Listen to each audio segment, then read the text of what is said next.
దేవుని ప్రభువు యేసుక్రీస్తు కృపా సమాధానం కలుగుగాక. ఆమేన్.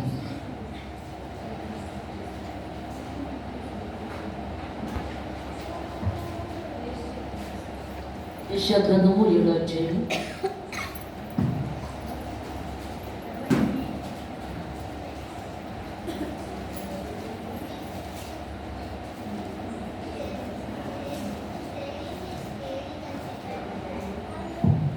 యెహోవా ఇంకను 7వ అధ్యాయము 10వ వచనం. యెషయా గ్రంథము 7వ అధ్యాయము 10వ వచనం. యెహోవా ఇంకను ఆహాజునకు ఇలా సెలవిచ్చాడు, నీ దేవుడైన యెహోవా వలన సూచన అడుగుము. అది పాతాళమంత లోతైనా సరే, ఊర్ధ్వలోకమంత ఎత్తైనా సరే, ఆహాజు నేను అడుగను. ఆహాజు నేను అడుగను. యెహోవాను శోధింపనని చెప్పగా అతడు ఇలాగూ చెప్పాను, దావీదు వంశస్థులారా వినుడి, మనుషులను విసిగించినప్పుడు చాలా దనుకుని నా దేవుని కూడా విసిగింతురా. కాబట్టి ప్రభు తానే ఒక సూచన మీకు చూపును, ఆలకించుడి. కన్యక గర్భవతి కుమారుడు కని అతనికి ఇమ్మానుయేలుని పేరు పెట్టారు. ప్రార్థన చేస్తున్నాను. పరిశుద్ధం పరిశుద్ధం పరిశుద్ధం పరిశుద్ధం దూతలతో భక్తులు వచ్చి మీద గోపులతో గబడతాడు. ఇశ్రాయేలు రాజ్య స్తోత్రం స్తోత్రం అయినా గొప్ప దేవుడు, ఈ జీవాధిపతుల దేవుడు, సర్వాధికారులు, సృష్టికర్త అయినా మాట్లాడుచున్నది మీరే కాదు నేను కాదు తండ్రి. పరిశుద్ధాత్మదేవా మాట్లాడుచున్నది మీరే, నేను కాదు ప్రభా. ఇక్కడ మాట్లాడుచున్నది నీవే తండ్రి. నీవే సంచరిస్తున్నావు ఇక్కడ నా తండ్రి. నీవే మాట్లాడుచున్నావు. నీ నోటి మాటలు ప్రతి ఒక్కరి ధ్యానం నీకు అంగీకారంగా ఉండేలా చేయండి ప్రభా. ప్రతి హృదయాన్ని తెరవండి. ప్రతి బిడ్డతో నువ్వే మాట్లాడండి ప్రభా. నాయన ఈ వాక్యం ప్రతి హృదయాన్ని తాకాలి ప్రభా నా తండ్రి. నాయన అది వచ్చే సమయం ఆసన్నమవుతుంది. అది ఎదుర్కోవడానికి సంఘం అంతా వచ్చింది ప్రభా. ఆయనతో మాట్లాడడానికి వచ్చింది ప్రభా నా తండ్రి. సంఘం అంతా కూడా నా ప్రభా నా తండ్రి. సంఘాన్ని కాపుదల కాసిన అంగీకరించిన మరి ప్రతి బిడ్డతో నువ్వే మాట్లాడమని దోషం తండ్రి. ఆమేన్. Thank you Jesus. పరిశుద్ధాత్మ దేవానికి వందనాలు ప్రభా. ఆమేన్. పరిశుద్ధాత్మ దేవుడు ఎవరు మాట్లాడుతూ ఉన్నాడంటే, దేవాది దేవుడు, సర్వాధికారి, సృష్టికర్త, సర్వోన్నత దేవుడైన వాక్యమే దేవుడు, దేవుడే వాక్యము. వాక్యము రెండొచ్చులు గల ఖడ్గం, కీడులోంచి ముగ్గులోంచి బతికలాగేస్తుంది. అలాంటి వాక్యము మనం ఎంతవరకు చదువుతున్నాం, ఎంతవరకు ధ్యానిస్తున్నాం, ఎంతవరకు స్తుతిస్తున్నాం, ఎంతవరకు ఆరాధిస్తున్నాం, ఎంతవరకు కన్నీటితో ప్రార్థన చేస్తున్నాం, ఎంతవరకు కన్నీటితో గోజాడుతున్నాం. అందుకే దేవుడు మాట్లాడుతున్నాడు ఇక్కడ. యేసు ప్రభు ఈ లోకంలోకి వచ్చిన తర్వాత విశ్వాసాన్ని కృపణ తీసుకొచ్చాడు. విశ్వాసం లేకుండా దేవుని కృష్ణుడే ఉండట అసాధ్యం. ఆయన ఉన్నాడని మనము దయచేయవాడని నమ్మినప్పుడే కార్యం జరుగుతుంది, లేకపోతే కార్యం జరగదు. అందుకే దేవుడు మాట్లాడుతున్నాడు ఇక్కడ. ఎందుకంటే వాక్యము మన పాదములకు దీపమైనది, అది వెలుగే ప్రకాశిస్తుంది. ఆ వెలుగులో మనం ఎంతవరకు నడవగలుగుతున్నాం, ఎంతవరకు జీవించగలుగుతున్నాం. వాక్యం మన వెలుగులో నడవాలి. ఆది యందు వాక్యం ఉండను, వాక్యము దేవుని యందు ఉండను, వాక్యము దేవుడే ఉండను. అది శరీరధారుడే మన మధ్యలో ఉంటారు. ఇద్దరు ముగ్గురు ఉన్న దగ్గర నేను ఉంటానని సరించిన దేవుడు ఆయన. అందుకే దేవుడు మాట్లాడుతున్నాడు ఇక్కడ. పాత నిబంధన గ్రంథము అంతేం కూడా ఒక వ్యభిచారం చేసి వచ్చి గొర్రెను వధించి నా పాపం పోయిందన్న వారు, ఒక దొంగతనం చేసి వచ్చి గొర్రెను వధించి నా పాపం పోయిందన్న వారు, మనుషులు చేసిన పాపాలు గొర్రెల రక్తం వలన, మేకల రక్తం వల్ల కడగబడదు. పరిశుద్ధుని రక్తం వచ్చి అతని పాప విమోచన జరగబడుతుంది. ఆ పరిశుద్ధుని యేసయ్య. అందుకే దేవుడు మాట్లాడుతున్నాడు ఇక్కడ. ఎందుకంటే యెహోవా దేవుడు ఆయన మనుషుల చేత స్తుతులు అందుకోవాలని చెప్పి ఆశపడ్డాడు ఆయన. అందుకే దేవుడు మాట్లాడుతున్నాడు. సృష్టినే మార్చేశాడు మనుషుల కోసం. అందుకే దేవుడు మాట్లాడుతున్నాడు. చుట్టూ సముద్రము మధ్యన 4 నేలగును గాక అన్నాడు. ఎందుకంటే సృష్టినే మార్చేసిన దేవుడు ఆయన మనుషుల కోసం, మనుషుల ప్రేమను అందుకోవాలని, వాడి స్తుతులు అందుకోవాలని ఆశపడ్డాడు అక్కడ. అప్పుడు దేవుడు సమస్తాన్ని సృష్టించి, జంతువుల్ని, పశువులను సృష్టించి, ఏదైనా తోటను సిద్ధపరిచి ఆదాముని అందులో పెట్టాలని ఆశపడ్డాడు అక్కడ. అప్పుడు ఆయన స్వరూపంలో పురుషుని సృష్టించాడు. అందుకంటున్నాడు, దేవుని స్వరూపంలో పురుషుని సృష్టించి ఆయన జీవము పోసి ఆయన ఊపిరిచ్చాడు ఆ ఆదాముకి. ఎందుకంటే అతను ఏదైనా తోట తిరుగుతున్నాడు. చాలా సంతోషంగా ఆనందంగా తిరుగుతూ ఉన్నాడు. కానీ జనరేషన్ కావాలి, అందువల్ల ఇంకో స్త్రీ కావాలి అక్కడ. ఆ స్త్రీని బట్టితో బొమ్మలు చేయలేదు. ఎందుకంటే ఆదాము పక్కటెంకలు గాఢనిద్రకు చేసి ఆదాముకి పక్కటెంకలు తీసి ఒక స్త్రీగా చేశాడు. అందుకే దేవుడు మాట్లాడుతున్నాడు, అవ్వని స్త్రీగా చేసి అతను ముందు నిలబెట్టాడు. అప్పుడు అంటున్నాడు ఆదాము, నా ఎముకలో ఎముక, నా మాంసములో మాంసము, నారి నరుడులోంచి తీయబడింది కాబట్టి నారి అన్నాడు ఇక్కడ. అందుకే దేవుడు మాట్లాడుతున్నాడు ఇక్కడ, సర్వ సృష్టికర్త సర్వోన్నత దేవుడు అయినా. అప్పుడు ఏదైనా తోటంతా భార్యాభర్తని తీసుకొని అంతా ఏదైనా తోటంతా తిప్పి ఇవన్నీ మీరు అనుభవించవచ్చు, కానీ ఈ జీవరక్ష ఫలాల దగ్గర తీసుకొచ్చాడు దేవుడు. ఈ జీవరక్ష ఫలాలు మాత్రం తినకూడదు, అది తిన్న రోజున మీరు చనిపోతాడన్నాడు దేవుడు అక్కడ. కానీ ఆ జీవరక్ష ఫలాలు చాలా అందంగా ఉన్నాయి, రమ్యముగా ఉన్నాయి, తినాలంటే మనసు పూర్లూర్చున్నది. ఎందుకు అక్కడ చెప్పాడు దేవుడు అక్కడ? మానవుడు తప్పు చేస్తాడు ఒక దినాన్ని, పాపము పరపక్కమైనప్పుడు మానడము త్యాజ్యము, ఆగే ప్రసక్తి లేదు అక్కడ. అందువల్ల దేవుడికి జీవనృష్టి పొలాలకి దేవుడు చూపెడుతున్నాడు ఇక్కడ. ఎలా ఉన్నదో చెప్తున్నాడు ఇక్కడ. స్త్రీ పురుషుడు ఎలా ఉంటున్నారో చెప్తున్నాడు దేవుడు ఇక్కడ. అందుకే దేవుడు మాట్లాడుతున్నాడు ఇక్కడ, ఆ చెట్టు పొలాలు చాలా అందంగా రమ్యముగా తినాలని మనసు గురులుచున్నది. ఒక పురుషుని చూస్తే అతనితో గడపాలని ఆశపడుతుంది ఆ స్త్రీ. అలాగే ఒక స్త్రీని చూస్తే ఆమెతో ఉండాలని ఆశపడుతున్నాడు ఆ పురుషుడు. అందుకు ఆ పండు గురించి చెప్తున్నాడు దేవుడు అక్కడ. ఆ పండు గురించి మాట్లాడుతున్నాడు. ఎందుకంటే కళ్ళు తిప్పుకోలేడు, ఆ వెంబడిస్తాడు.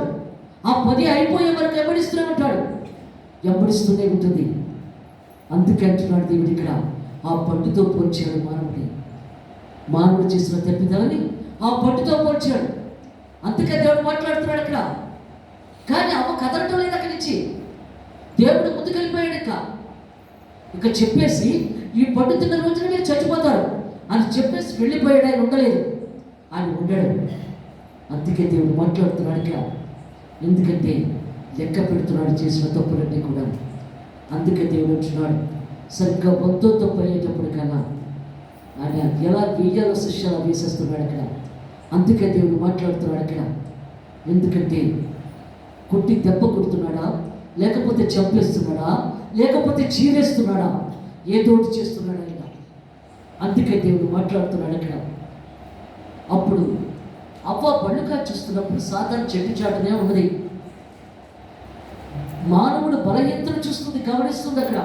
మన బలహీనతను బట్టే ఎవరైనా ఏదన్నా అనగలరు. అందుకంటున్నాడు, మన బలహీనతను బట్టే ఏదన్నా అంటారు. అందుకే చెప్తున్నాడు ఇక్కడ. ఇక్కడ సాతాను కూడా చెట్టు చాటు నుంచి దాక్కుని చూస్తుంది. ఇప్పుడు బలహీనత ఎలాంటిదని అనుకొని అప్పుడు అంటుంది అక్కడ, ఆ పండు తినే పర్వాలేదు, నువ్వు దేవదూతములు అయిపోతావేమో దేవుడు అలా అన్నాడే తప్ప తినొద్దని అనలేదు ఆయన. నువ్వు దేవదూతములు అయిపోతావని అలాగే అన్నాడు. తినే పర్వాలేదు అంది.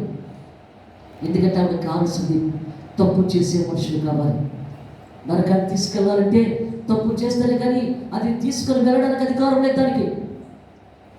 అందుకే దేవుడు మాట్లాడుతున్నాడు ఇక్కడ, సర్వ సృష్టికర్త సర్వోన్నత దేవుడు అయినా. ఎప్పుడైతే సాతాను ఆ మాట అన్నదో గబ్బవ చెట్టు పళ్ళు కోసం తినేసి తన భర్త కూడా పెట్టింది. మరి తన భర్త తినకూడదని చెప్పాడు కదా దేవుడు, మరి ఎందుకు పెడుతున్నామని అడగలేదు అక్కడ. భార్య పెట్టింది కదా తినేసాడు తప్ప అక్కడ ఆ భార్యను ప్రశ్నించలేదు అక్కడ. అందుకే దేవుడు మాట్లాడుతున్నాడు ఇక్కడ. ఎప్పుడైతే ఆ పండు తినేసాడో దేవుడు వచ్చేసాడు. మరుసటి రోజు సాయంకాలం వచ్చి ఆదామవా అని ప్రశ్నిస్తున్నాడు దేవుడు ఇక్కడ. ఇంకా ఆదామే అక్కడ చెట్టు చాటును దాకుని ఆకులు కచ్చడాలుగా చుట్టుకొని ఉన్నారు. దేవుడు వచ్చేటప్పుడు కల్లా, ఎందుకంటే దేవుడు అడుగుతున్నాడు, ఎక్కడ ఉన్నారు? మేము దిగంబరులుగా ఉన్నాము కదా, అందుకు చెట్టు చాటును దాక్కున్నాము అన్నారు. ఎవడు చెప్పాడు నీకు దిగంబరిగా ఉన్నట్టు? సాతానే చెప్పింది. ఈ నాకు ఇచ్చిన ఇప్పుడే ఆ పండు తిన్న తర్వాత మా కళ్ళు తెరవబడ్డాయి.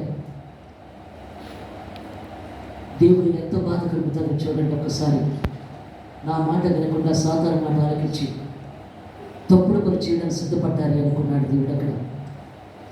అప్పుడు చర్మపు చొక్కాలు ఇచ్చాడు వాళ్ళకి దేవుడు. ఇచ్చిన తర్వాత ఏదైనా తోట నుంచి గెంటేస్తున్నాడు అక్కడ. ఇక ఇక్కడ ఉండే అర్హత మీకు లేదన్నాడు దేవుడు అక్కడ. అందుకే మనం కూడా తప్పుడు పని చేసినప్పుడు అర్హతను కోల్పోతాం మనం. దేవుడున్న ఆశీర్వాదాలు కోల్పోతాం మనం. దేవుని దీవుని కోల్పోతాం మనం. అందుకే దేవుడు మాట్లాడుతున్నాడు ఇక్కడ. తప్పుగా ఎంచకూడదు, తప్పుగా ఉండకూడదు, మోసం చేయకూడదు, ఒకరిని తగ్గ చేయకూడదు. అందుకే దేవుడు మాట్లాడుతున్నాడు ఇక్కడ. అందుకే దేవుడు మాట్లాడుతున్నాడు. అప్పుడు చెప్పాడు, అవ్వతో చెప్పాడు, నీ భర్త మీద నీకు వాంఛ కలుగుతుంది, బిడ్డలు పుడతారు. బిడ్డలు పుట్టేటప్పుడు గర్భశోకమ వేదన, గర్భఫలము దేవుడిచ్చిన బహుమానము, గర్భశోకమ వేదన. అందుకే దేవుడు అంటున్నాడు, నువ్వు బిడ్డలు కనేటప్పుడు వేదన అనుభవిస్తావు, బాధలు అనుభవిస్తావు అన్నాడు దేవుడు అక్కడ. ఒక్కోసారి చచ్చిపోవడం కూడా అయిపోతుంది ఆ స్త్రీ.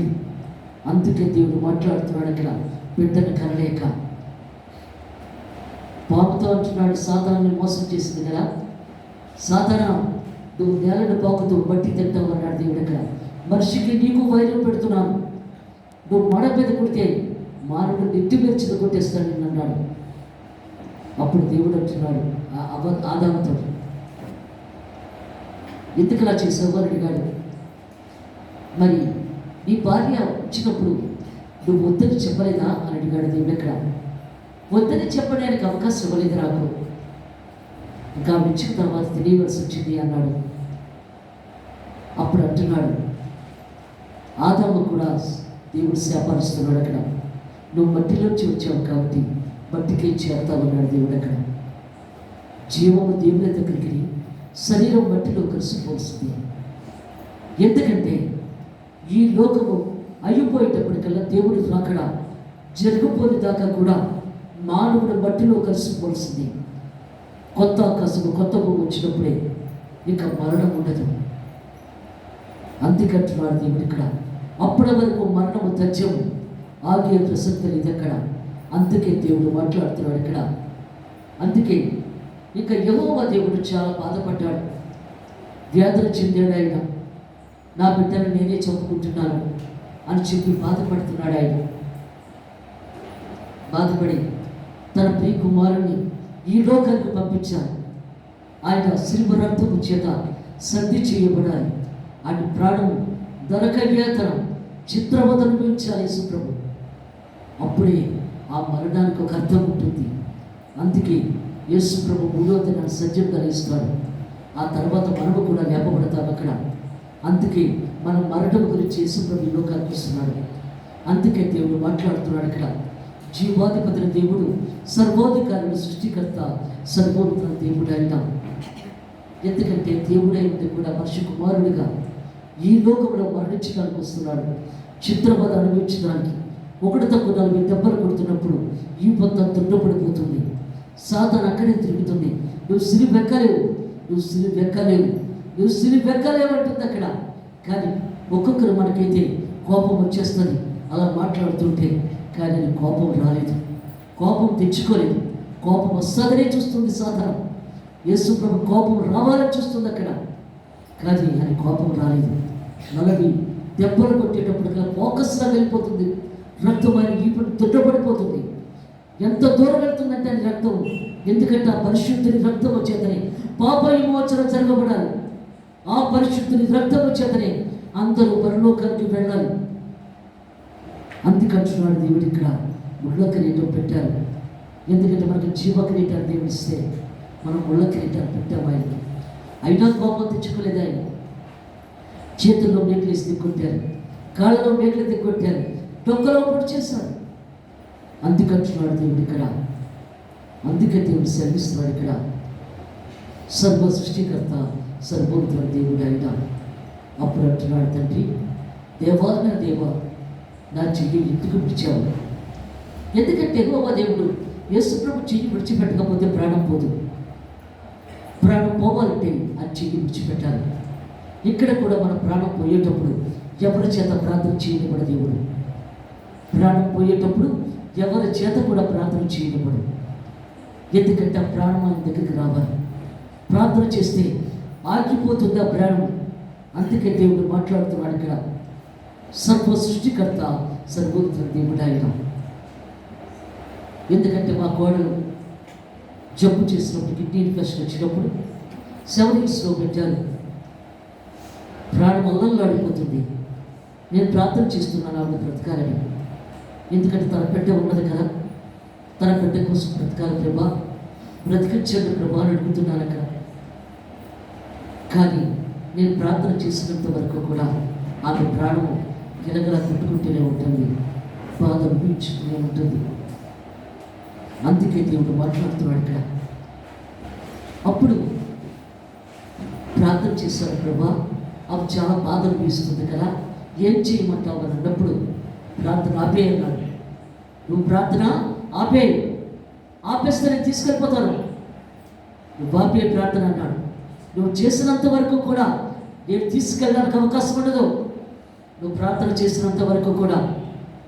అందువల్ల ఆ బాధ అనిపించకుండా ఉండాలంటే నువ్వు తీసుకెళ్ళిపోవాలనుకుంటే నువ్వు ఆపే ప్రార్థన అన్నాడు. అలాగే ప్రభా తీసుకెళ్ళిపోవాలన్నాడు. తీసుకెళ్ళిపోయి కొద్దు వచ్చొద్దు అని చెప్పి ఆ రాత్రి కన్నీటితో ప్రార్థన చేశాను. అప్పుడు దేవుడు అంటున్నాడు, తన బిడ్డను నేను విడిచిపెట్టాను కదా, ఎందుకంటే ఈమె కాలం పూర్తవుతున్నది, ఆయుష్కాలం పూర్తయిపోయింది, ఇక మనం ఆపే అవకాశం లేదు ఇక్కడ, అందువల్ల తీసుకెళ్ళిపోతాను అన్నాడు. అలాగే ప్రభా తీసుకెళ్ళిపోండి అని చెప్పి కన్నీటితో ప్రార్థన చేశాను. తెల్లవారుజాము పొద్దున్న 8 గంటలకల్లా ప్రాణం పోయిందాను. ఆ రాత్రి ప్రార్థన చేశాను. తెల్లవారు 8 గంటలకల్లా ప్రాణం పోయింది. అందుకే ప్రార్థన చేయనివ్వడు. ఒక ప్రాణం పోతున్నప్పుడు ప్రార్థన చేయనివ్వడు. అందుకే దేవుడు మాట్లాడుతున్నాడు ఇక్కడ.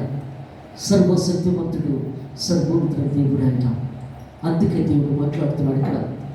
ఎందుకంటే జీవముల దేవుడు సర్వశక్తిమంతుడు సర్వోన్నత దేవుడు ఆయన. అలాగే అయ్యగారు చనిపోతున్నప్పుడు దేవుడు చెప్తున్నాడు, ఇక ఆయన సమయం అయిపోయింది, నన్ను వచ్చి ఆయన తల నుంచి వేసిన ప్రార్థన చేసేస్తే తీసుకెళ్ళిపోమని చెప్తే నేను తీసుకెళ్ళిపోతాను అన్నాడు దేవుడు అక్కడ. అలాగే ప్రభా చెప్పి, ఎందుకంటే ఆయన మాట్లాడినప్పుడు నీకు ఏమీ అనిపించదు. అక్కడ ఆ మనిషి మీద ఏమనిపించదు. ప్రేమ కానీ, జాలి కానీ, కనికరం కానీ ఉండదు. కఠినమైపోతుంది మనిషి. వెళ్ళి ప్రార్థన చేసే అన్నాడు దేవుడు అక్కడ. అయ్యగారు కూడా అప్పుడు దారిలో ఎవ్వరూ లేరు లోపలికి వెళ్ళేటప్పుడు. అప్పుడు లోపలికి తిన్నగా వెళ్ళాను, తలమే చేయి వేసి ప్రార్థన చేశాను. నెమ్మదిగా తన ప్రాణాన్ని తీసుకుని వెళ్ళిపోయి, ఎందుకంటే ఆయన ఉన్నా సరే నా సేవకు ఆటంకమే కానీ ఇంకేమీ కాదు, అతను తీసుకెళ్ళిపోండి అని చెప్పి ప్రార్థన చేసిన వెంటనే నేను ప్రార్థన చేసిన అరగంటకి ఆయన ప్రాణం తీసేసుకున్నాడు దేవుడు. అందుకే దేవుడు మాట్లాడుతున్నాడు ఇక్కడ. సర్వ సృష్టికర్త సర్వోన్నత దేవుడు ఆయన. ఇప్పుడు యేసు ప్రభు ఈ లోకానికి రాబోతున్నాడు ఆయన. అందుకే చెప్తున్నాడు, యెహోవా ఇంకను ఆహాజునికి ఎలా సేవించారు. మహారాజు గారికి దేవుడు మాట్లాడుతున్నాడు ఇక్కడ. అంటున్నాడు ఇక్కడ, యెహోవా ఇంకను ఆహాజునికి ఎలా సేవించారు. నీ దేవుడిని యెహోవా వలన సూచనలు అడుగుము, అద్భుతకార్యాన్ని చూపించమని అడుగు. ఆహాజుని సూచన అడగమంటున్నాడు ఇక్కడ. అది పాతాళమంత లోతైనా సరే, ఊర్ధ్వలోకమంత ఎత్తైనా సరే ఆహాజు నేను అడగను. దేవుడు శోధించాను. నేను దేవుడు శోధించినట్టున్నాడు ఆహాజు. ఆ మహారాజు నేను దేవుడిని శోధించాను అందుకంటున్నాడు ఇక్కడ.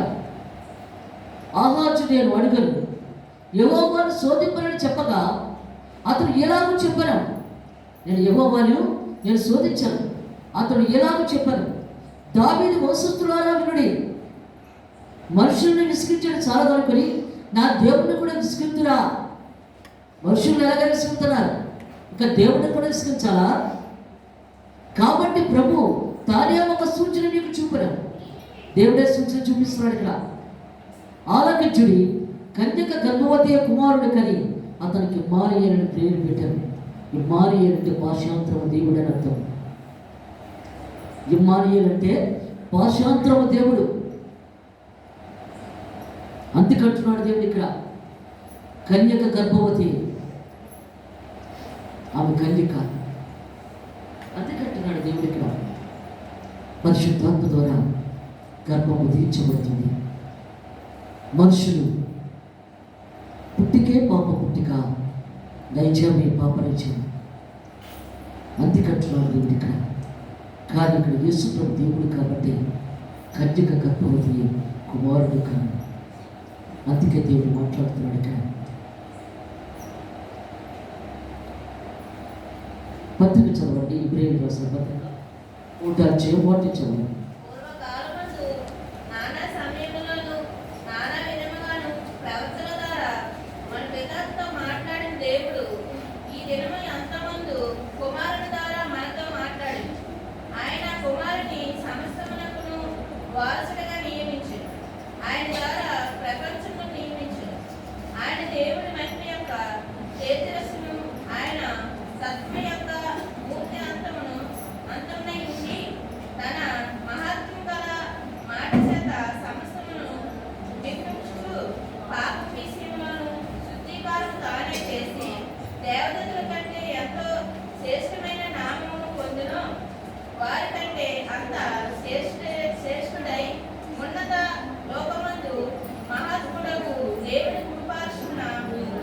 చాలు.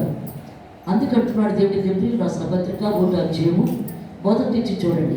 పూర్వకాలం ముందు నానా సమయంలోని నానా విధములుగా ప్రవక్తల ద్వారా మన పితరులతో మాట్లాడిన దేవుడు అబ్రహాము, ఇస్సాకు, యాకోబులు, ఎందుకంటే మోషే ద్వారా మాట్లాడిన దేవుడు ఈ దినమున అంతమందు, ఎందుకంటే ఆఖరి ఘట్టంలో కుమారుడి ద్వారా మనతో మాట్లాడు, యేసు ప్రభు ద్వారా మనతో మాట్లాడుతున్నాడు. ఆయన ఆ కుమారుని సమస్తములకు వారసునిగా నియమించాడు. యేసు ప్రభు వారసుడు, అందుకంటే నియమించాడు. ఆయన ద్వారా ప్రపంచంలో నిర్మించాడు, సృష్టి యావత్తు నిర్మించాడు యేసు ప్రభు ద్వారా.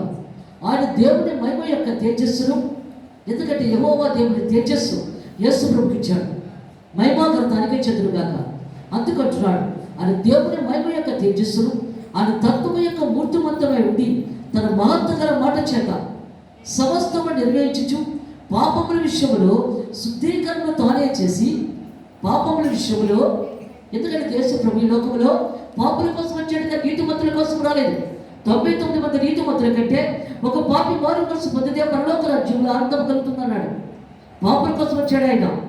అందుకంటున్నాడు ఇక్కడ ఆయన దేవుని మహిమ యొక్క తేజస్సును, ఆయన తత్వము యొక్క మూర్తిమంతమై ఉండి తన మహత్వగల మాట చేత, ఎందుకంటే దేవుని నోటి మాట హృదయ ధ్యానం అంగీకారంగా ఉండాలి.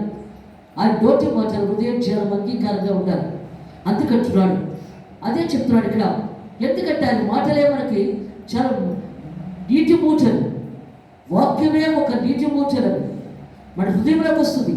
ఆయన దేవుని మహిమ యొక్క తేజస్సును, ఆయన తత్వం యొక్క మూర్తిమంతమై ఉండి తన మహత్వగల మాట చేత సమస్తము నెరవేర్చుచు పాపముల విషయంలో శుద్ధీకరణ తానే చేసి దేవదూతుల కంటే ఎంతో శ్రేష్టమైన నామం పొందాడు. దేవదూతుల కంటే గొప్పవాడు కనిపించాడు. వారికంటే అంత శ్రేష్ఠుడై ఉన్నత లోకమందు మహామౌడిగా దేవుని కుడిపార్శ్వంలో కూర్చున్నాడు. తండ్రి కుడిపార్శ్వాన్ని కూర్చున్నాడు. చనిపోయిన తర్వాత తండ్రి కుడిపార్శ్వాన్ని కూర్చున్నాడు ఆయన. అందుకంటున్నాడు ఇక్కడ, నీవు నా కుమారుడవు, నేను నేడు నిన్ను కలిగి ఉన్నానని, ఇదియు కాక నేను నాకు తండ్రినే ఇందును, ఆయన నా కుమారుడే ఇందను అని ఆ దూతలలో ఎవరితో ఇప్పుడని చెప్పినా. ఎందుకంటే యేసు ప్రభు తల్లిదండ్రులకి 30 సంవత్సరాలు సేవ చేసి తండ్రి 15 సంవత్సరాలకి చనిపోతాడు. ఒంటరిగా పని చేసేవాడు యేసు. 15 సంవత్సరాలకి ఎప్పుడైతే చనిపోతాడో అన్నదమ్ములు తల్లిని పోషించాలి కదా. యేసు ప్రభు ఒంటరిగా పని చేసి 30 సంవత్సరాలు అన్నదమ్ములని తల్లిని పోషిస్తాడు. అప్పుడు 30 సంవత్సరాలు పూర్తి అయ్యేటప్పటికల్లా అన్నదమ్ములు పెద్దవాళ్ళు అవుతారు. అప్పుడు అంటాడు, అమ్మా నేను ఇంకా తండ్రి పని మీదకి వెళ్ళాలి, నేను తిరిగి రాను మీ దగ్గరికి అని చెప్పి బయలుదేరి వచ్చేటప్పటికల్లా యోహాను బాప్తిసం ఇవ్వడానికి పుట్టాడు కదా యేసుప్రభుకి, నీటిలో నిలబడతాడు. అప్పుడు యేసుప్రభు అగ్నితో దిగిపోతాడని బాప్తిసం తీసుకోవడానికి. బాప్తిసం తీసుకోకుండా సేవ చేయకూడదు, అది దేవుడికి ఇష్టం లేదు. అందువల్ల బాప్తిసం తీసుకుని సేవ చేయాలి. అందువల్ల ఆయన యోహాను ముందు నిలబడ్డాడు బాప్తిసం ఇవ్వమని. అప్పుడు యోహాను అంటాడు, ప్రభా నీ దగ్గర ఏది పొందాలి కానీ నా దగ్గర నువ్వు పొందుచున్నావా తండ్రి అన్నాడు. లేఖనాల ప్రకారంగా ఇలా జరగాలని జరగబోయి అన్నాడు. అప్పుడు బాప్తిస్మం ఇవ్వగానే ఒడ్డుకు రాగానే పరిశుద్ధాత్మ పౌరుని తల మీద వాలుతుంది. అప్పుడు ఆకాశం ఒక్కసారి తెరవబడి, ఈయన నా ప్రియ కుమారుడు, ఈయన ఎందు నేను ఆనందించుతున్నాను. అందుకే దేవుడు మాట్లాడుతున్నాడు. యేసు ప్రభువును చూసి ఆనందిస్తున్నాడు. నా బిడ్డ లోకంలోకి వెళ్ళి సేవ చేస్తాడు, నా బిడ్డల్ని కాపాడుతాడు అని చెప్పి తండ్రి సంతోషపడుతున్నాడు ఇక్కడ. అందుకే నీవు నా కుమారుడను, నేను నిన్ను కలిగి ఉన్నాను అనేటివి గాక, నేను ఆయన తండ్రినే ఎందును, ఆయన నాకు కుమారుడే ఉండను అందుకంటున్నాడు. అనియో ఆ దూతలలో ఎవరితో ఎప్పుడైనా చెప్పినా, మరియు ఆయన భూలోకంలో కాది సంపూర్తిగా మరణ రప్పించినప్పుడు దేవుడు దూతలందరూ వారికి నమస్కారం చేయమని చెబుతున్నాడు. ఎందుకంటే భూలోకానికి ఆయన పశువుల పాకలోకి వచ్చి, ఎందుకంటే నేను పూర్తిగా చెప్తాను పశువుల పాక నుంచి, ఆ పశువుల పాకలో కలిగినప్పుడు దేవదూతలందరూ దిగొచ్చేస్తారు. అందుకంటున్నాడు ఇక్కడ, తండ్రే దిగొచ్చేస్తున్నాడు యేసు ప్రభు పశువుల పాకలో కలిగినప్పుడు. అందుకంటున్నాడు కదా, నక్కలకు బొయ్యలను ఆకాశ పక్షుల గూళ్ళు ఉన్నవి, కానీ మనుష్య కుమారుడు తలవార్చుకు స్థలం మీద సెలవిచ్చే దేవుడు ఆయన. అందరికీ దేవుడు ఇల్లు ఇచ్చాడు, కానీ తన దేవుడికి మాత్రం లేదు. అందుకే అంటున్నాడు దేవుడు ఇక్కడ. అదే చెప్తున్నాడు. ఏమంటున్నాడు? నేను ఆయన తండ్రినే ఎందును, ఆయన నా కుమారుడే ఉందనని ఆ దూతలను ఎవరితో నేను ఎప్పుడైనా చెప్పినా, మరి ఆయన భూలోకమునికి ఆది సంపూర్ణునిగా మరణ రప్పించినప్పుడు, భూలోకములకు ఆది సంపూర్ణునిగా రప్పించాడు యేసు ప్రభు. దేవుని దూతలందరూ ఆయనకి నమస్కారం చేయమని చెప్పుచున్నాడు. సాష్టాంగ నమస్కారం పడతారు దేవదూతలు పుట్టిన యేసు ప్రభు. అందుకంటున్నాడు స్టార్ వెలిసింది. అందుకే దేవుడు మాట్లాడుతున్నాడు ఇక్కడ. ఆ పశువుల పాకలోనే దేవతలు పరలోకమే దిగొచ్చేస్తుంది. అందుకే దేవుడు మాట్లాడుతున్నాడు ఇక్కడ. తన దూతలను వాయుబలిగా, తన సేవకుని అగ్ని జోడగా చేసుకునేవాడు. తన సేవకుని అగ్ని జోడగా పవర్ఫుల్గా చేసుకునేవాడు దేవుడు. గంభీరమైన స్వరంతో మాట్లాడించే దేవుడు తన సేవకుని. అగ్ని గోళాలైన దేవుడై, అపరంచ బాధములైన దేవుడై, భయంకరాకారుడైన దేవుడు ఆయన. అందుకే దేవుడు మాట్లాడుతున్నాడు ఇక్కడ. మనుష్య కుమారుడుగా ఈ లోకంలోకి వచ్చినప్పుడు స్వార్థకుడై తీర మనసు గల వాడిగా వచ్చాడు. కానీ రెండోసారి వచ్చినప్పుడు మాత్రం శుభగర్జనమే వస్తున్నాడు. మామూలుగా రావటం లేదు ఆయన. అక్కడి జోడగా చేసుకున్నవాడు అని తన దూతల గురించి చెప్పుచున్నాడే కానీ తన కుమారుని గురించి అయితే దేవాని సింహాసనం నిరంతరం ఇచ్చినది. ఎందుకంటే దేవుని సింహాసనము నిరంతరం ఇచ్చినది. అందుకంటున్నాడు, నీ రాజ్యదండము నాయకం అన్నది. దేవుని రాజ్యదండం, ఆ రాజ్యదండంతో మనల్ని పరిపాలన చేస్తున్నాడు దేవుడు ఇక్కడ. అందుకే దేవుడు మాట్లాడుతున్నాడు ఇక్కడ. ఇనుప దండముతో ఏరలేని దేవుడు ఆయన. నేను 6 సంవత్సరాలు ఉపవాస ప్రార్థన చేశాను. 6వ సంవత్సరంలో బాప్తిసాలు ఇస్తున్నాను, అన్నీ చేస్తున్నాను, కానీ సమాధులు చేయాలి. అప్పుడు 6 సంవత్సరంలో 6వ సంవత్సరం ఉపవాస ప్రార్థన పూర్తవుతుండగా డ్రింక్సే తాగేదాన్ని. 40 రోజులు కూడా టిఫిన్ కానీ భోజనం కానీ ఏమి తెలియదని కాదు. 40 రోజులు పూర్తి అయ్యే వరకు కూడా, శ్రవణ ప్రార్థన అయ్యే వరకు కూడా. అప్పుడు పెందుర్తిలో ఒక ఆమెకి బ్లడ్ క్యాన్సర్ వచ్చేసింది. ఆమెకు బాప్తిసం ఇచ్చారు. ఆమె చనిపోయింది. చనిపోయేటప్పుడు తన భర్తతో చెప్పింది, మీరు ముట్టుకోవద్దు, వాళ్ళు ఎవరో దేవుని నమ్మలేదు, నా దేవుని బిడ్డలు వచ్చి మంచంలో తీయాలి, మా పాస్టర్ గారు వచ్చి నాకు సమాధి చేయాలన్నారు. అప్పుడు తెల్లవారుజాముని, ఇంకా ఆమె చనిపోయినట్టు నాకు తెలియదు, తెల్లవారుజాముని దర్శనం వస్తుంది. దేవదూతల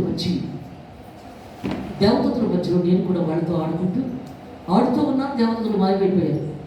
సాతాను వచ్చి 4 సాతాను మధ్యలో నేను పడ్డాను. కానీ నాకేం అనిపించలేదు. అవి చాలా భయంకరమైన రూపాలు చూపెడుతున్నారే కానీ నాకేం అనిపించలేదు. నజరుడైన యేసు నామాన్ని నేను బంధిస్తున్నాను అన్నాను. అక్కడ బంధిస్తున్నాను అనేటప్పటికల్లా దేవుడు పైనుంచి ఇనుప దండాన్ని ఇసిరాడు. పట్టుకో అన్నాడు. ఆ ఇనుప దండాన్ని నేను పట్టుకొని 4 ఆ ఇనుప దండంతో పొడి చేశాను. బ్లడ్లాగా అయిపోయి మాయమైపోయారు 4 కూడా. అప్పుడు దేవుడి స్వరం వినబడుతుంది. అపవాదులు చేయించే శక్తి నీకు ఇచ్చాను. సమాధి కార్యక్రమం చేసే అన్నాడు దేవుడు. అక్కడ సమాధి కార్యక్రమం చేసే అన్నాడు. అలాగే ప్రభా అన్నాడు. అప్పుడు అయితే ఇది సరిగ్గా నాకు ఫోన్ వచ్చింది. అక్కడి నుంచి పెద్ద నుంచి మాస్టర్ గారు ఫోన్ చేశారు. ఆయనే వచ్చి ఆవిడ మంచం మీద పడుకోబెట్టారు. అమ్మా మీరు ఆవిడ చనిపోయారు, మీరు బాప్తిసం ఇచ్చారు కదా, ఆమె చనిపోయారు అని అన్నారు. పెద్దుర్తి కదా, నేను అంత దూరం రావాలా, మీరు సమాధి చేసేవచ్చు కదా అని అడిగారు. లేదు ఆవిడ చనిపోతూ కూడా మీరే సమాధి చేయాలని అడిగింది. అందుకు మీరే చెయ్యాలి, మీరు రావాలంటే అన్నాను. వచ్చేస్తున్నాను అన్నాను. అప్పుడు పొద్దున్న 2 ఆటోలుగా అందరూ కూడా, ఎందుకంటే సరస్తమ్మ, పార్వతమ్మ, కుమారి, సుసన్న గారు వీళ్ళందరూ కూడా 2 ఆటోలు కట్టించుకొని వెళ్ళి అదే నేను మోటార్ సమాధి చేయడం. ఇప్పుడు చాలా సమాధులు చేశారనుకోండి, అది దేవుడు మోటార్ సమాధి చేయించాడు అక్కడ ఆమెకి. అందుకే దేవుడు మాట్లాడుతున్నాడు ఇక్కడ.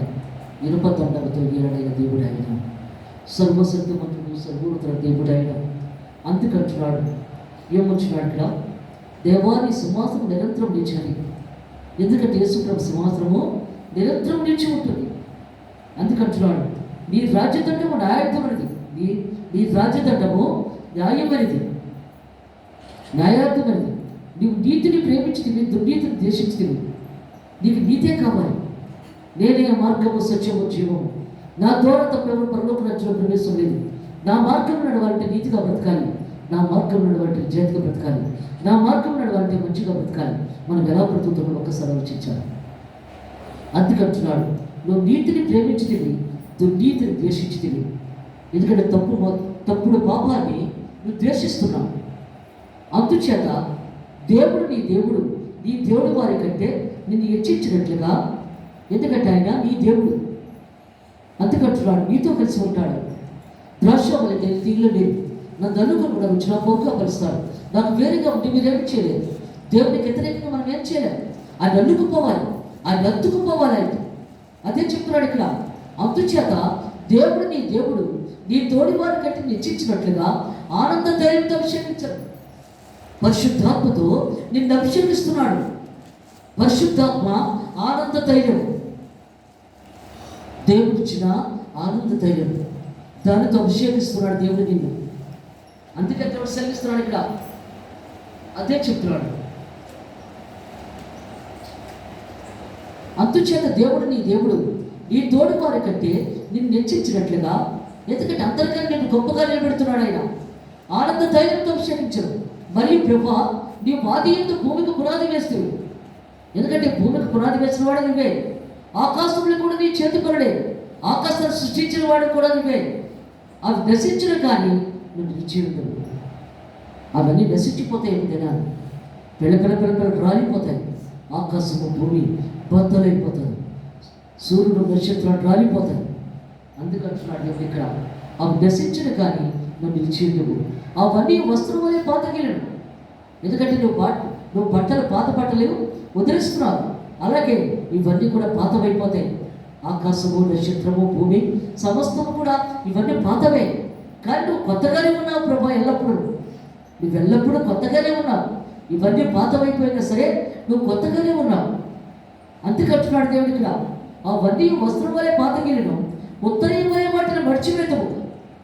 ఎందుకంటే ఆకాశాన్ని, భూమిని కూడా మడిచి తోసేస్తున్నావు బయటికి. ఇవన్నీ కక్కర్లేదంటున్నావు. కొత్త ఆకాశంలో కొత్త భూమిని సృష్టించినప్పుడు ఇవన్నీ తోసిపారేస్తున్నాడు దేవుడు ఇక్కడ. ఉత్తరీయం వలె వాటిని మడిచివేతవు, ఆ వస్త్రం వలె మార్చబడే కానీ నీవు ఏకరీతిగా ఉన్నావు. అవన్నీ కూడా అయిపోతున్నాయి కానీ నువ్వు మాతో ఒకే రీతిలో ఉంటున్నావు. అందుకంటున్నాడు దేవుడు ఇక్కడ, ఏకరీతిగా ఉన్నాను. ఒకటే మాట ఒకటే పద్ధతిగా ఉండాలి. మనం 2 మాటలు ఉండకూడదు. అవి సాతానికే కానీ పాముకే ఉంటాయి. 2 నాలుకలు మనిషికి ఉండకూడదు. అది ఒకే మాటలు ఉండాలి. అక్కడ నువ్వు ఏకరీతిగానే ఉన్నావు, నీ సంవత్సరములు తరగవు అని చెప్పుచున్నాడైతే, నేను నీ శత్రువులను నీ పాదములకు పాతపీఠంగా చేయ వరకు నాకు ఉపాసం వరకు కూర్చుండవు. యశుపడుతూ అంటున్నాడు, తండ్రి నీ శత్రువు నీ పాదపీఠం వచ్చే వరకు నాకు ఉపాసం కూర్చుండవు. సువార్త చూడండి. వాక్యం దేవుడిగా నిన్ను, వాక్యం దేవుడై ఉండును. ఆయన ఆదియందు దేవుడు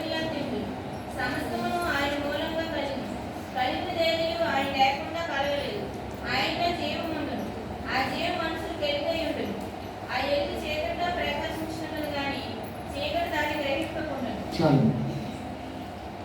అందుకంటున్నాడు దేవుడికి, ఆది యందు వాక్యం ఉండను, వాక్యము దేవుని యందు ఉండను, వాక్యము దేవుడే ఉండను. అది శరీరంగా ఉండేది, మన మధ్యలో ఉండేది. ఆయన ఆది యందు దేవుని యందు ఉండను, సమస్తం అని మూలముగా కలిగాడు. అది సమస్తం కూడా దేవుని మూలంగా కలిగాడు. కలిగినది ఏది అని లేకుండా కలవలేదు, దేవుడు లేకుండా ఏదీ కలవలేదు. ఆయనలో జీవం ఉండదు, ఆ జీవము మనుషులకు వెలుగై ఉండదు. ఎందుకంటే దేవుని జీవమే మనకి ఇచ్చాడు, మనుషులకు వెలుగై ఉంటున్నాడు ఆయన. అందుకంటున్నాడు జీవం ఉండదు, ఆ జీవం మనుషులకు వెలుగై ఉండదు. ఆ వెలుగు చీకటిలో ప్రకాశించినది కానీ చీకటి దాన్ని గ్రహింపకుంటుంది. చీకటి గ్రహించలేకపోతుంది, పాపం గ్రహించలేకపోతుంది, ఆ తప్పుడు పనులు గ్రహించలేకపోతున్నాయి. అందుకే దేవుడు మాట్లాడుతున్నాడు ఇక్కడ, గ్రహింపకుంటాడు. దేవుని యొద్ద నుండి పంపబడిన ఒక మనుషుడు ఉంటాడు, అతని పేరు యోహాను. అందుకంటున్నాడు, ఎందుకంటే సర్వ సృష్టికర్త సర్వోన్నత దేవుడు ఆయన. ఎలిజబెత్ జకరికి పుట్టిన యోహాను, వారికి బిడ్డలు లేరు. జక యాజకత్వం చేస్తున్నప్పుడు గబ్రియలు వచ్చింది. వచ్చి యాజకత్వం చేస్తున్న వాడు భయపడ్డాడు. గబ్రియలు చూసి, భయపడకు, నీ భార్య గర్భంతో ఉన్నది అని చెప్పారు గబ్రియలు. అక్కడ ఇది ఎలా సాధ్యము? నా భార్య వృద్ధాపులో ఉంది, ఆమె బిడ్డ సంచి కూడా మునిగిపోయింది, బిడ్డలు ఎలా పుడతారని అడిగాడు దేవదూతని. దేవదూతకు చాలా కోపం వచ్చింది. ఎందుకంటే దేవుని రుచి తెలియకుండా, దేవుని మాట ఏంటో తెలియకుండా నీకు యాజకత్వం ఎలా చేస్తున్నావు? నీ నోరు మూతపడిపోతుంది, బిడ్డ పుట్టి పేరు పెట్టే వరకు నీ నోరు మూతపడిపోతుంది అందక్కడ గబ్రియలు. అప్పుడు బిడ్డ పుట్టిన తర్వాత యోహాను పేరు పెట్టాడు. ఆయన అడవిలోనే సంచరిస్తూ, అందుకే దేవుడు మాట్లాడుతున్నాడు ఇక్కడ, అడవిలోనే సంచరిస్తూ తేనె త్రాగి బిడ్డలతో జీవిస్తున్నాడు. తోడు దట్టి ధరించుకున్నాడు. భోజనములో పాపం ఉండదని చెప్పి భోజనం చేయకుండా తేనె త్రాగి బిడ్డలతో జీవిస్తున్నాడు అక్కడ. అందుకంటున్నాడు దేవుడు ఇక్కడ, దేవుని యొద్ద పంపబడ్డ ఒక మనుషుడు ఉంటాడు, అతని పేరు యోహాను. అతను మూలముగా అందరూ విశ్వసించినట్లు అతను ఆ వెలుగుల గురించి సాక్ష్యం ఇచ్చినకు సాక్షిగా వచ్చాడు. వెలుగుల గురించి, యేసుప్రభు గురించి సాక్ష్యం ఇవ్వడానికి వచ్చాడు. వెలుగై ఉన్నాడంటే యేసుప్రభు. ఆయనకు సాక్ష్యం ఇవ్వడానికి వచ్చాడు యేసుప్రభు గురించి. అతడు ఆ వెలుగు ఉండి అతను వెలుగై ఉండలేదు, కానీ ఆ వెలుగుల గురించి సాక్ష్యం ఇచ్చినకు అతను వచ్చాడు. నిజమైన వెలుగు ఉండాను, అది లోకంలోకి వచ్చి ప్రతి మనిషిని వెలిగించుచున్నది. అందుకంటున్నాడు, ప్రతి మనిషిని కూడా వెలిగిస్తున్నాడు దేవుడు ఇక్కడ. దారి సరళం చేయడానికి వచ్చాడు యేసుప్రభు. వస్తున్నాడు కదా, దారి సరళం చేయడానికి వస్తున్నాడు ఇక్కడ. ఆయన లోకంలో ఉండను, లోకం ఆయన మూలముగా కలిగాను, కానీ లోకం ఆయన తెలుసుకోలేదు. లోకము ఆయన మూలముగా కలిగాను, కానీ లోకము తెలుసుకోలేకపోతుంది యేసుప్రభు నుంచి. ఎందుకంటే విజయం ఏంటో తెలియటం లేదు, ఆయన మాధుర్యం ఏంటో తెలియటం లేదు. అందుకంటున్నాడు, ఆయన తన స్వకీయులు ఎందుకు వచ్చాడు, ఆయన స్వకీయులు ఆయన అంగీకరింపలేదు. అన్నదమ్ములు అంటున్నారు, మా దగ్గర చెప్పుకో వాక్యం, నువ్వెక్కడికి వెళ్ళి చెప్పుకో అని అన్నదమ్ములు అంటున్నారు అక్కడ. అందుకే దేవుడు మాట్లాడుతున్నాడు, ఇంట్లో వాడికి నేను పనిచేయి. అందుకంటున్నాడు, డాక్టర్లు కూడా ఇంట్లో వాడికి పనిచేయదు. బయట డాక్టర్లే కావాలి, బయట సేవకులే కావాలి, కానీ ఇంట్లో సేవకులు పనిచేయదు ఇంట్లో వాడికి. యేసుప్రభువే పనిచేయలేదు అక్కడ అన్నదమ్ముల దగ్గర. అందుకే దేవుడు మాట్లాడుతున్నాడు ఇక్కడ, అదే చెప్తున్నాడు, నిజమైన వెలుగు ఉండను, అది లోకంలోనికి వచ్చి ప్రతి మనిషి వెలిగించుతున్నది. అది లోకములో ఉండను, లోకమైన మూలముగా కలిగాను, కానీ లోకమైన తెలుసుకోలేదు. ఆయన తన స్వకీయులు ఎందుకు వచ్చాడు? అన్నదమ్ములే ఆయన అంగీకరించలేదు. ఆయన స్వకీయులు ఆయన అంగీకరింపలేదు, అన్నదమ్ములు అంగీకరించలేదు. తను ఎందరు అంగీకరించరు వారందరికీ అనగా తన నామమునందు విశ్వాసం ఉంచిన వారికి దేవుని పిల్లలకు ఆయన అధికారం అనుగ్రహించాడు. ఎందుకంటే సంఘం అంతా నమ్ముతుంది కాబట్టి, దేవుడిని నన్ను కూడా నమ్ముతున్నారు కాబట్టి దేవుని పిల్లలుగా దేవుడిని చేస్తున్నాడు ఇక్కడ. అందుకే దేవుడు మాట్లాడుతున్నాడు, ఆయన ఎందుకు విశ్వాసంతో నమ్ముతున్నారు, ఆయన మీద నమ్మకంతో నమ్ముతున్నారు కాబట్టి ఈ రాత్రి మీదే దేవుడి కోసం వచ్చారు మీరందరూ కూడా. అందుకే దేవుడు మాట్లాడుతున్నాడు ఇక్కడ, ఆయన తన స్వకీయులు ఎందుకు వచ్చారు, ఆయన స్వకీయులు ఆయన అంగీకరింపలేదు. తనకి ఎందరు అంగీకరించరు వారందరికీ అనగా తన నామందు విశ్వాసం వచ్చిన వారికి, దేవుని నామాన్ని బట్టి ఎవరు విశ్వాసంతో ఉంటారు, దేవుని పిల్లలవుటకు ఆయన అధికారం అనుభవించాడు. దేవుని పిల్లలవుటకు ఆయన అధికారం అనుభవించాడు. దేవుడు తన పిల్లలుగా ట్రీట్ చేస్తున్నాడు. ఆయన వారు దేవుని వల్ల పుట్టిన వారే కానీ రక్తం వల్లనేమో శరీరేచ్ఛ వలన మాంసేచ్ఛ వలన పుట్టిన వారే కాదు. ఎందుకంటే దేవుడు పరిశుద్ధాత్మతో పుట్టాడు, శరీర క్రియలతో పుట్టలేదు. అందుకంటున్నాడు మనసేచ్ఛ వలన పుట్టిన వారు కాదు. ఆ వాక్యము శరీరధారి అయి, ఎందుకంటే యేసుప్రభు ఈ లోకంలో శరీరధారి వచ్చాడు, మన మధ్యలోకి వచ్చాడు ఆయన. ఆ వాక్యము శరీరధారి కృపా సత్య సంపూర్ణుడు మన మధ్య నివసించాడు. కృపా సత్య సంపూర్ణుడు మన మధ్యలో సంచరిస్తున్నాడు. ఆయన మనతోటే ఉంటున్నాడు. ఇప్పుడు ఆయన ఇక్కడే ఉంటున్నాడు. అందుకే దేవుడు మాట్లాడుతున్నాడు ఇక, తండ్రి వల్ల కలిగిన అద్వితీయ కుమారుడు మహిమవలే. ఎందుకంటే యెహోవా దేవుని కుమారుడు యేసుప్రభు, తండ్రి వల్ల కలిగిన అద్వితీయ కుమారుడి మహిమవలే మనం ఆయన మహిమను కనుగొంటివి. ఎందుకంటే దేవుడి మహిమ యేసుప్రభులోకి వచ్చింది. యేసుప్రభు మహిమ మనం కనుగొంటున్నాం. యోహాను ఆయన గురించి సాక్ష్యం ఇచ్చు, ఎందుకంటే సాక్ష్యం ఇస్తున్నాడు యోహాను. నా వెనుక వచ్చిన వాడు నాకంటే ప్రముఖుడు, నా వెనుక ఆయన వస్తున్నాడు. ఆయన చెప్పులు ఇప్పుడు నేను పాత్రుడు కాదు, నాకంటే గొప్పవాడు ఆయన.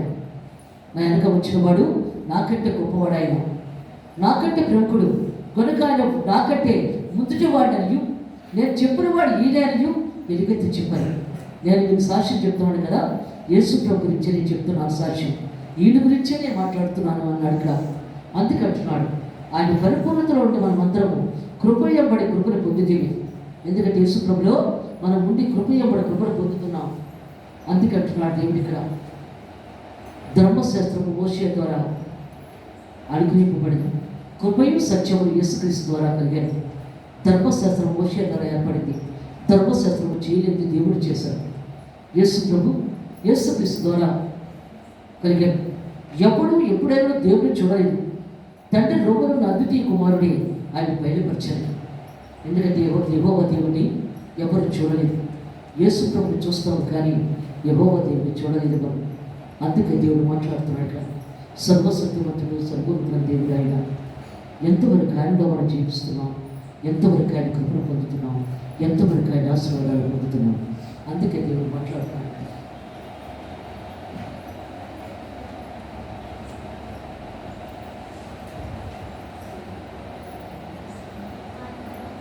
దేవుని పరిశుద్ధ వాక్యం దీవించుగా కాదు.